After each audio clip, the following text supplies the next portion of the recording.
வணக்கம். இதுக்கு முன்னால நம்ம EBA உறவுகளுடன் உணர்வுகளின் வங்கி கணக்கு அப்படிங்கறத பத்தி தெரிஞ்சுக்கிட்ட மாதிரி இன்னைக்கு இன்னொரு முக்கியமான ஆங்கில வார்த்தையை பத்தி தெரிஞ்சுக்க போறோம். இந்த ஆங்கில வார்த்தை பாரடைம். இந்த பாரடைம்ங்கிற வார்த்தைய தமிழாக்கம் செஞ்சு நான் சொல்ல விரும்பல. ஆனா ஒரு உதாரணம் சொன்னேன்னாக்க உங்களுக்கு தெளிவா புரிஞ்சிடும் இந்த பாரடைம் அப்படிங்கறதோட அர்த்தம் என்ன அப்படிங்கிறது. ஒரு ஊர்ல ஒரு குடும்ப தலைவர் இருந்தார். அவர் மது போதைக்கு அடிமையாகி இறந்துட்டார்.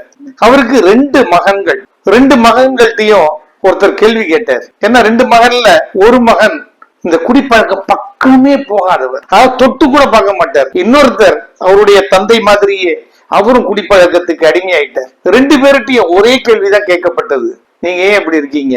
ரெண்டு பேர்கிட்டையும் வந்த பதில் ஒன்னேதான், இந்த மாதிரி அப்பா இருந்தப்போ நான் வேற எப்படி இருக்க முடியும்? ரெண்டு பேரும் அதே பதில தான் சொன்னாங்க. ஆனா அந்த பதில்கள்ல எவ்வளவு பெரிய வித்தியாசம். இதுதான் பாரடைம்.